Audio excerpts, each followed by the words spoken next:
আমার সন্তান মারা গেছে, আমার পরিবারের সদস্য মারা গেছে, আমার প্রতিবেশীর ছেলে মারা গেছে, 150 থেকে 200 তাজা প্রাণ হারিয়ে গেলে পৃথিবী থেকে এর চাইতে শোকের বেদনার আর কিছু আমাদের নেই। আমরা নিহতদের পরিবারের প্রতি সমবেদনা জানাই এবং যারা প্রয়াত হয়েছেন, নিহত হয়েছেন, তাদের প্রতি আমাদের সালাম জানাই। আমরা প্রতিটি হত্যাকাণ্ডের বিচার বিভাগীয় তদন্ত চাই। কোটা আন্দোলনকে ঘিরে এই যে মৃত্যুর মিছিল আমরা দেখেছি, এটার জন্য কারা কারা দায়ী সেটি এমনি এমনি বললে হবে না। সরকার একটি বিচার বিভাগীয় তদন্ত কমিটি গঠন করেছে, একজন বিচারপতিকে প্রধান করে। তিনি বলেছেন তার আওতা হইল প্রথম দিন যে সংঘর্ষে যে 7 জন নিহত হয়েছিল সেটির বিচার করা। কিন্তু তারপরে যে এতগুলো মানুষ মারা গেল, তার বিচার কে করবে? আমাদের স্পষ্ট বক্তব্য, যতগুলো মৃত্যু হয়েছে সবগুলোর বিচারের জন্য বিচার বিভাগীয় তদন্ত কমিটি গঠন করতে হবে এবং জনসমক্ষে তার রিপোর্ট প্রকাশ করতে হবে। প্রত্যেকটি হত্যার জন্য যারা যারা দায়ী তাদেরকে দৃষ্টান্তমূলক শাস্তি দিতে হবে। আমরা এই বাংলাদেশে আর একটি মৃত্যুও চাই না। আমার কোন সন্তানের মৃত্যু হোক, আমার কোন প্রতিবেশীর মৃত্যু হোক অপঘাতে, এটি আমরা কখনো প্রত্যাশা করি না, আমরা চাই না। আমরা সে কারণে সরকারের নিকট দাবি জানাই যে আপনারা প্রত্যেকটি হত্যাকাণ্ডের সুষ্ঠু বিচারের, নিরপেক্ষ বিচারের ব্যবস্থা করুন এবং বিশ্বাসযোগ্য বিচার বিভাগীয় তদন্ত কমিটি গঠন করুন, যাদের প্রতি মানুষের আস্থা থাকবে, বিশ্বাস থাকবে। মাননীয় প্রধানমন্ত্রী ইতিমধ্যে বিভিন্ন হাসপাতাল পরিদর্শন করেছেন। তিনিও বলেছেন এই ধরনের মৃত্যু আমরা প্রত্যাশা করি না। 36 কি 37 জনের পরিবারকে আর্থিক সহায়তা দেওয়া হয়েছে। যদিও আমরা জানি অর্থ দিয়ে, চাকরি দিয়ে কখনোই এই ক্ষতি পূরণ করা যাবে না। সেই মানুষটিকে, সেই তরুণকে আর ফিরিয়ে আনা যাবে না। তারপরেও তার তো পরিবার আছে। আমাদের দাবি যারা মারা গেছে প্রত্যেকটি পরিবারকে সরকারের, তারা যাতে আরো দীর্ঘদিন আর্থিকভাবে সচ্ছল থেকে জীবনযাপন করতে পারে, রাষ্ট্র থেকে সকল মৃত্যুবরণকারীর জন্য আর্থিক সহায়তা দিতে হবে। প্রত্যেকটি পরিবারের একজনকে সরকারি চাকরি দিতে হবে।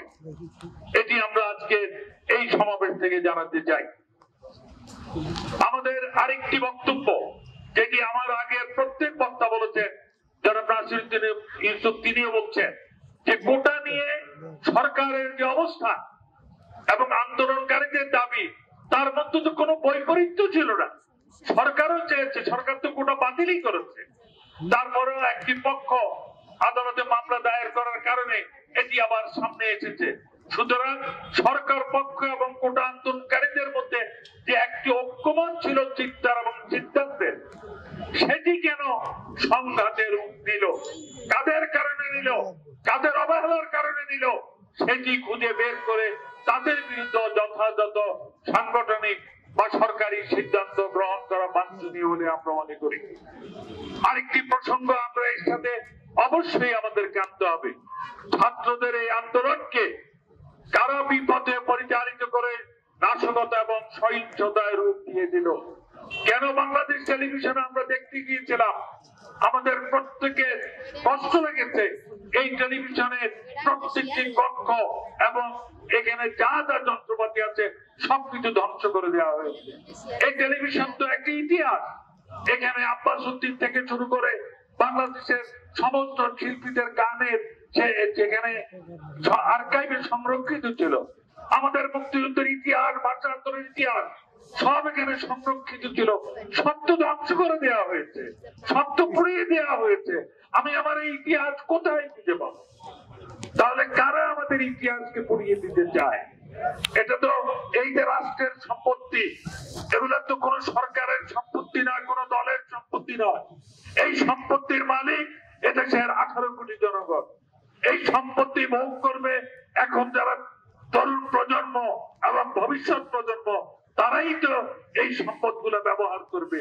তাহলে তাদেরকে সামনে রেখে কারা এই সম্পদগুলা ধ্বংসের খেলায় মেতেছে সেটিও খুঁজে বের করা দরকার। কাজে আমরা সরকারের প্রতি আহ্বান জানাই, ছাত্রদেরকে সামনে রেখে কারা ঘোলা পানিতে মাছ শিকার করে রাষ্ট্রের এই সম্পদ ধ্বংস করে এই পরিস্থিতি তৈরি করেছে সেটি সবাইকে বিবেচনায় নিতে হবে। এবং আমার সন্তান যারা, আমার পরিবারের ছোট ছোট ছেলে মেয়েরা আছে, আমি সত্যি করে বলছি, তারাও এই কোটা আন্দোলনের সাথে যুক্ত। তাদের আবেগকে আমি যুক্তি দিয়ে বোঝাতে পারিনি। আর নিশ্চয়ই তাদের আবেগ যখন একটু নিয়মান হয়ে আসবে, তারা নিশ্চয়ই বাস্তব পরিস্থিতিটা বুঝবে। তারা নিশ্চয়ই তাদের এই প্রিয় বাংলাদেশকে, এই আগামীকে সুন্দর ও সাম্প্রদায়িক প্রগতিবাদী বাংলাদেশ, এই স্বপ্ন আমরা দেখেছি, সেই স্বপ্নকে নিশ্চয়ই তারা আবেগের বশবর্তী হয়ে তুলিশ্বাস হতে দেবে না। এই বিশ্বাস আমাদের সন্তানদের প্রতি আছে।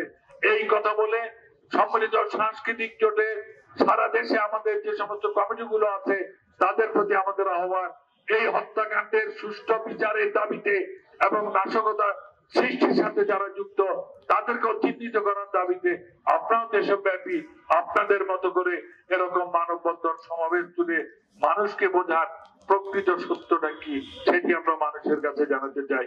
সংস্কৃতি কর্মীরা সবসময় অন্যায়ের বিপক্ষে, আমরা কখনোই অন্যায়ের পক্ষ নেই। এই কাণ্ডটি, এই হত্যাকাণ্ডটি অকস্মাৎ আমাদের চিন্তার বাইরে ঘটে গেল। তারপরে সম্মিলিত সাংস্কৃতিক জোট এই শাহবাগ চত্বরে আমরা যারা যে সমস্ত ছাত্র বন্ধুরা প্রাণ হারিয়েছিল তাদের জন্য প্রদীপ প্রজ্বলন অনুষ্ঠান করেছিলাম, কিন্তু তারপরে কারফিউর কারণে কোন আনুষ্ঠানিক কর্মসূচি আমাদের ছিল না। কিন্তু আমরা গণমাধ্যমে বিবৃতি দিয়ে বিচার বিভাগ কমিশন গঠন করে এই হত্যাকাণ্ডের সুষ্ঠু বিচারের দাবি জানিয়েছিলাম একাধিকবার।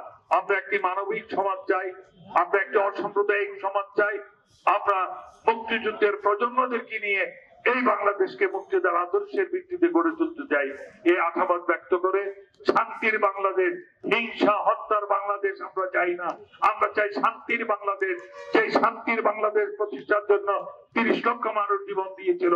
সেই শান্তির বাংলাদেশ প্রতিষ্ঠার জন্য বঙ্গবন্ধু এই স্বাধীন বাংলাদেশ প্রতিষ্ঠা করবার জন্য সারা জীবন লড়াই করেছিলেন।